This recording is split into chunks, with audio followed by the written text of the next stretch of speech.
What if you could live forever? Not in a storybook, not in a spiritual afterlife, but right here. As you. Your memories, your personality, your consciousness, preserved indefinitely. What if death was no longer an endpoint, but simply a system transfer? This is the promise of consciousness uploading, the idea of transferring your mind into a computer. It's a concept that has leaped from the pages of science fiction into the labs of neuroscientists and the debates of philosophers. It promises a form of digital immortality, freeing us from our biological limits. But it also forces us to ask some of the deepest questions imaginable. Would that digital copy truly be you? What would it mean for our identity, our society, and our very definition of life? Today we're going on a journey to the bleeding edge of science and philosophy. We'll explore how we might actually achieve this, what life could be like in a digital realm, and confront the profound ethical and personal dilemmas of the ultimate human experiment. Let's start by examining the vision of digital immortality. So what exactly is mind uploading? At its core, it's a process called whole brain emulation. The goal is to create a perfect digital copy of your brain's structure and function, so detailed that it can run on a computer, independent of your body. Imagine being able to back up your mind, just like you back up your phone. Proponents, like futurist Dr. Anders Sandberg at Oxford's Future of Humanity Institute, see it as an engineering solution to aging and death, a way to escape our failing bodies. An uploaded mind could live in a simulated paradise, download into a robotic body to walk the earth, or even travel to the stars without the constraints of flesh and blood. Enthusiasts call it digital immortality, our knowledge and personalities preserved forever.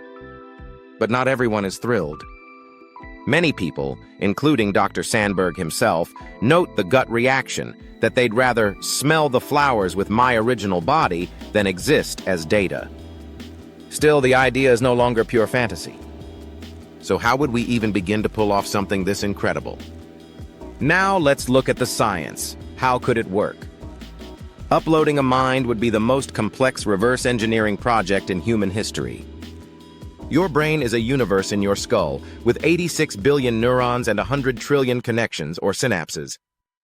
Capturing that is a monumental task. It breaks down into a few key challenges. First, you need a map. A complete wiring diagram of the brain called the connectomy. For decades, mapping even the 302 neurons of a tiny worm was a huge task. But in 2024, science took a giant leap. A global consortium called FlyWire announced they had mapped the entire brain of a fruit fly, all 140,000 neurons and 50 million synapses. This is the most complex brain ever fully mapped. It's a proof of concept, showing that with advanced microscopes and AI, tracing the wiring of a whole brain is actually possible. Of course, the human brain is millions of times bigger, but the path is becoming clearer. Okay, so we have a map. How do you scan the human brain to make one? One proposed method is destructive. It involves preserving the brain, slicing it into millions of paper-thin layers, and scanning each one with an electron microscope. The original brain would be destroyed in the process. A more futuristic idea involves non-destructive scanning, maybe using swarms of nanobots that could travel through your brain, mapping every connection from the inside without harming you. We're nowhere near that yet, but major research projects like the Brain Initiative are pushing the technology forward. But a map isn't enough.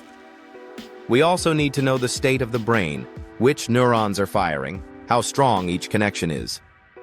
This is the neural code that holds your current thoughts and short-term memories.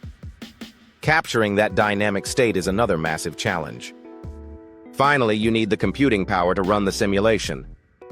By some estimates, simulating a human brain would require an exascale supercomputer, a machine that can perform over a billion calculations per second. The good news? We built the world's first one in 2022. Thanks to Moore's law, the hardware to run a simulated mind might be available by mid-century. All these pieces, brain mapping, scanning tech, and massive computing power are slowly falling into place. It's no longer a question of if, but when and how. Next, we look at life in the Matrix. What would it be like? So let's imagine we've done it. You've been uploaded. What does it feel like to live as software? Freed from a body, your existence would be radically different.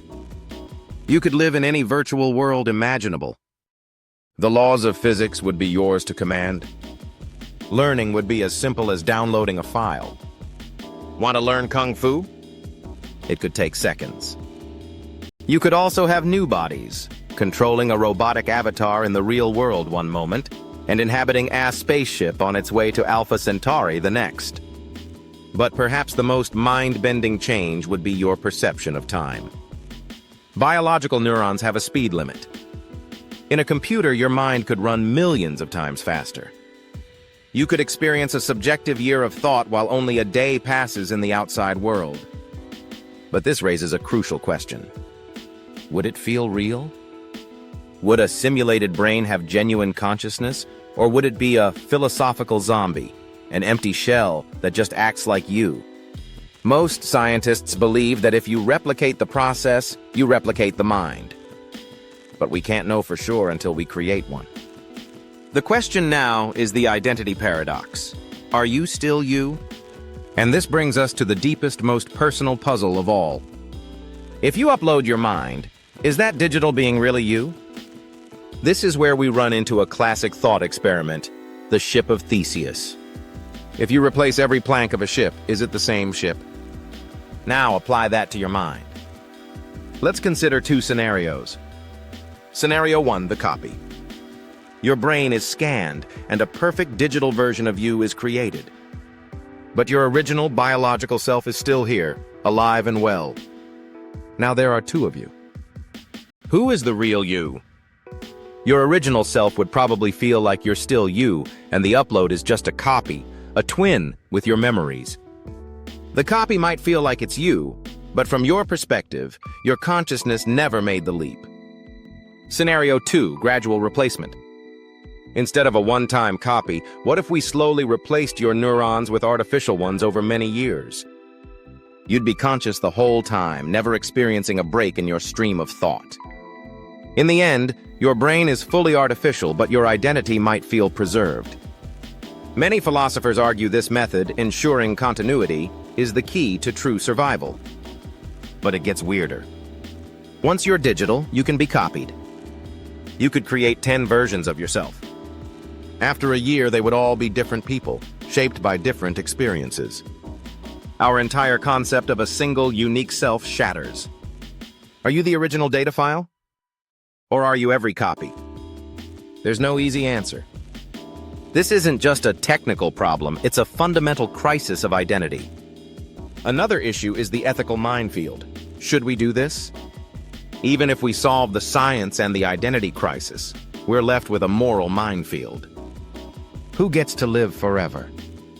If uploading is expensive, it could create the ultimate class divide, a world of digital, wealthy immortals, and a dying class of mortals. And what about privacy? Your mind would be the most valuable data in existence. Who owns it? The corporation hosting your server? Could your consciousness be hacked, your memories stolen, or your personality altered against your will? We'd need a new set of digital human rights. Is deleting an upload murder? Would they have the right to vote or own property? Or could they be treated as property themselves, forced into a kind of digital slavery? And what about the right to die? Living forever might sound great, but eternity is a long time. An uploaded consciousness could find itself trapped in a lonely digital wasteland, unable to end its own existence. Or worse, what if we create simulated animal brains for research that can feel pain but can't escape it? Then there's the big picture. How does society change? Religions built on the promise of an afterlife would be challenged. Family structures would be transformed, with generations of digital ancestors coexisting with the living. Political leaders could rule indefinitely. The very meaning of a human life, which is so often defined by its finitude, would be rewritten. In conclusion, the quest for consciousness uploading holds a mirror up to humanity. It forces us to ask what we are at our core, our bodies, our memories, or the unique pattern of information that makes us, us. The science is moving forward step by step. We may not achieve true mind uploading this century, but the technologies we're developing along the way, brain-computer interfaces, advanced AI, neural simulations, are already changing our world. This journey is far more than a technical challenge. It is a civilizational one. The dream of cheating death is as old as we are. But if we engineer that dream into reality, we must do it with wisdom, empathy, and a profound respect for the humanity we are trying to preserve. So, the ultimate question isn't just whether we can upload our minds. It's whether we should. And if we do escape our physical selves to live on as information, who do we become? What do you think? Would you upload your mind? Let me know your thoughts in the comments below. If you found this journey thought-provoking, please like this video, subscribe for more deep dives into science and the future, and hit that bell so you don't miss our next exploration. Thanks for watching.